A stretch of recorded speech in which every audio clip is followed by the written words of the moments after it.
नमस्कार दोस्तों, स्वागत है आपका आपके अपने चैनल हंगरी स्पिरिट्स में। हंगरी स्पिरिट्स देख रहे सारे दर्शकों का मैं अंजू शर्मा दिल से स्वागत करती हूं। तो आ गई हूं आपके लिए वो रैंकिंग लेके जिसका आपको होता है इंतजार। जी हाँ, जरूर कहूंगी इस बात को, क्योंकि आप लोग भी उस रैंकिंग पे काफी सारे कमेंट्स करते हैं, कुछ पॉजिटिव कुछ नेगेटिव, जो भी है आप हमारी झोली में डालते हैं। थैंक यू सो मच उन कमेंट्स के लिए, उन लाइक्स के लिए, उन डिसलाइक्स के लिए, एवरीथिंग के लिए। तो आज भी हम करेंगे रैंकिंग, मगर आज हम करेंगे 11 लोगों की, क्योंकि कल अली गोनी के आने के बाद संख्या 11 पे पहुंच चुकी है। कुछ एक नंबर्स हैं जिन पे कुछ लोग कॉन्स्टेंटली हैं, बट उनकी मैं कोई हेल्प नहीं कर सकती क्योंकि वो वहीं पे टिके हुए हैं, कुछ खास करते नजर नहीं आ रहे हैं। ठीक है, तो चलिए करते हैं रैंकिंग 1 से लेके 11 तक की। मगर उससे पहले आपसे गुजारिश है कि जिन्होंने अभी तक हमारा चैनल हंगरी स्पिरिट सब्सक्राइब नहीं किया है, कृपया कर लीजिए। साथ में दोस्तों बेल आइकॉन जरूर दबाइएगा ताकि आपको हमारे वीडियोस के नोटिफिकेशन मिलते रहे। धन्यवाद। तो दोस्तों बात करते हैं नंबर 11 की। नंबर 11 पे है नैना सिंह। संख्या जरूर 11 हुई है, मगर आप यही समझिए कि अभी भी टॉप बॉटम में नैना सिंह ही है। अभी तक भी वो कुछ नहीं करती हुई नजर आ रही है। संचालक बनी थी मगर कुछ खास उसमें भी नहीं कर पाई। घर के अंदर बातें बातें करती हैं, थोड़ा बहुत होता है उनका इंटरेस्ट जो है, बट फिर भी इतनी नहीं पता चल रहा कि नैना सिंह जैसी कोई बंदी अंदर है जो बाहर इतना ज्यादा बोल रही थी, इतना सारी नॉलेज लेके बिग बॉस के घर के अंदर गई थी। तो नैना सिंह आती है नंबर 11 के ऊपर।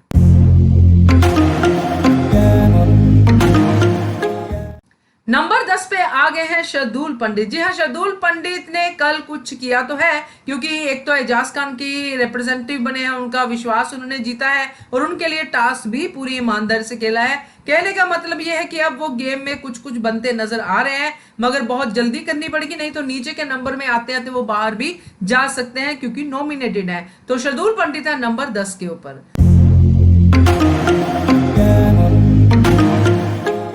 नंबर 9 पे है अभिनव शुक्ला। कल पहली बार अभिनव शुक्ला की जोर से आवाज सुनाई दी, अरे जान पीछे हट के बात करो, जबकि उनको ये देखना चाहिए था कि उनकी वाइफ ही जान की तरफ बढ़ रही थी। और ये बात निकी और जान खुद कहते कि हम नहीं उनके पास गए, वो हमारे पास आई है। खैर जो भी है, अभिनव शुक्ला के एक जोरदार आवाज का हमें जो है साउंड जो है गूंज हमें सुनाई दी कल के एपिसोड में। टास्क भी वो खेल रहे थे अपनी पूरे दिल से, बट बीच बीच में थोड़ी थोड़ी बेईमानियां भी कर रहे थे। यही गेम का हिस्सा है। तो अभिनव अब लग रहा है कि गेम के अंदर घुस चुके हैं और आते हैं नंबर 9 के ऊपर।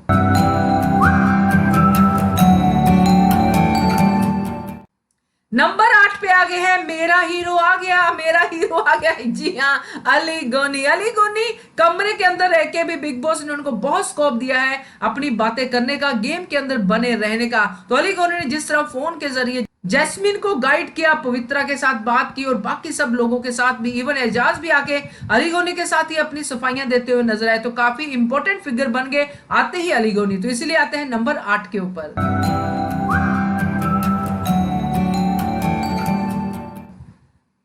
नंबर 7 पे आ गए हैं जान जब जब तेरी याद आती है। जी हाँ, जान नाम ही ऐसा है कि इसके लिए जितने गाने गाओ उतना कम है। और जान जो है वो पता नहीं क्यों एजाज से पंगे लेते जा रहे हैं, क्योंकि कहीं ना कहीं उनको ये पता चल गया कि एजाज के साथ पंगा लूंगा तो लड़ाई हो ही जाएगी, और लड़ाई होगी तो कंटेंट मिल ही जाएगा, और निक्की तो कंटेंट देने के लिए है ही। तो जान ने कल टास्क खेला, अच्छे से खेला ऐसा मैं कह सकती हूँ, और अब वो आगे आगे आते जा रहे हैं, दिखते जा रहे हैं ज्यादा से ज्यादा। तो जान आते हैं नंबर 7 के ऊपर।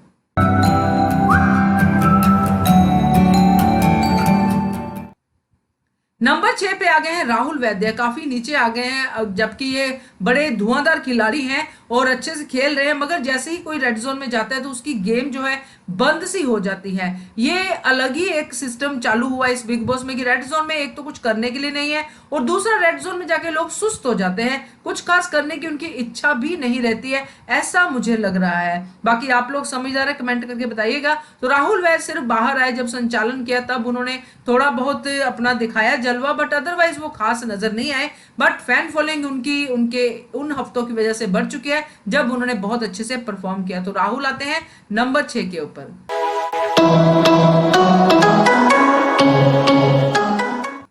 नंबर नंबर 5 पे आ गई है निक्की तंबोली। निक्की तंबोली के लिए लोगों के कमेंट ये आ रहे हैं दोस्तों कि हम कोई सास बहू सीरियल देखने नहीं बैठे हैं, हम लोग बिग बॉस देखने बैठे हैं, तो हमें निक्की जैसी कलाकार तो चाहिए ही चाहिए। तो ऐसी फैन फॉलोइंग निक्की की बढ़ रही है जो बिना फैन फॉलोइंग के घर के अंदर गई थी। तो निक्की तंबोली अच्छे से अपना काम कर रही है, गेम को गेम की तरह ही ले रही है, ना तो दिल को कहीं पे लगा रही है, ना ही कहीं पे इस दोस्ती इस लेवल पे बढ़ा रही है कि लड़ाइयां हो जाए पवित्रा और एजाज जैसी। तो निक्की काफी बैलेंस चल रही है घर के अंदर, इसीलिए वो नंबर 5 पे है।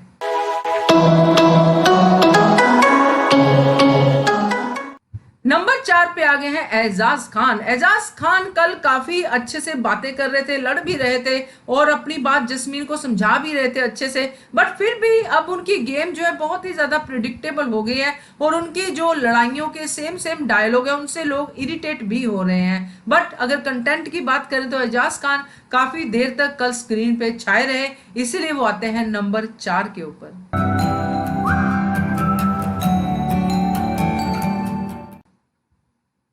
नंबर 3 पे आ गई है एजाज की दोस्त जो थी अब बन गई है कंपटीटर, यानी कि पवित्रा पुनिया। पीपी ने नंबर 3 ले लिया है क्योंकि कल जिस तरह से वो चिल्लाई है, रोई है, 2 दिन का गुस्सा उन्होंने पूरा का पूरा एजाज खान पे निकाला है। वो गुस्सा स्क्रीन पे ऐसा दिख रहा था कि पीपी स्क्रीन से बाहर निकल के मारदार शुरू कर देंगी, जैसे उन्होंने एजाज को भी धक्का मारा था। तो इस बात से वो इनकार नहीं कर सकती, थप्पड़ मारने तक की उनकी नौबत आ गई थी कि मेरे पास आ, मैं तुझे थप्पड़ मार दूंगी। तो बहुत कुछ किया है कल पवित्रा ने घर के अंदर। तो पवित्रा आती हैं 3 नंबर पे।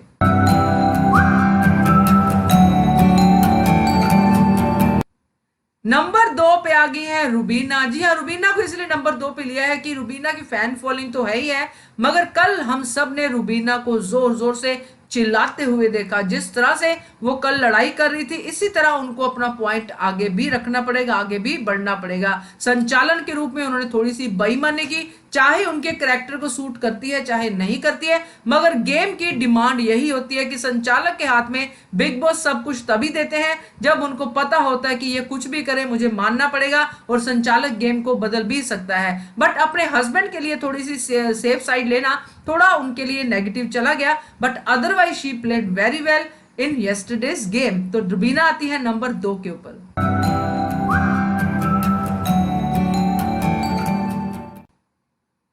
नंबर 1 पे आ गई है जैस्मीन बसीन। कल तो जैस्मीन ही जैस्मीन हो रहा था घर के अंदर। जैस्मीन बसीन अली के आने से पहले ही काफी संभल चुकी थी। अली के आने से पहले ही उन्होंने पवित्रा और एजाज के बीच में जिस तरह से लड़ाई को खत्म करवाया है, जैसे जैसे उन्होंने संभाला है, वो बहुत बढ़िया बात है और कोई भी बीच में इस तरह से नहीं पड़ रहा था जिस तरह जैस्मीन बसीन पड़ रही थी। तो ये चाहिए होता है, आप बाहर से लड़ाई में हाथ सेकते रहो, वो बिग बॉस के घर में नहीं चलता है। आपको लड़ाई के अंदर जाना पड़ेगा और बात भी करनी पड़ेगी, सॉर्ट आउट भी करवाना पड़ेगा। तो जैस्मीन ने अपना रोल खूब निभाया और कैप्टनशिप के टास्क के लिए वो मांडवाली करती दिखाई दी। उन्होंने बातें भी की, अली के आने के बाद उनके जो एक्सप्रेशन थे वो भी बहुत अच्छे थे और बढ़िया सी दोस्ती, डांस बहुत अच्छा, सब कुछ बहुत अच्छा था। तो जैस्मीन ने कल का एपिसोड अपने ऊपर ले लिया पूरा का पूरा, यही कहना पड़ेगा दोस्तों। और आती है नंबर 1 के ऊपर।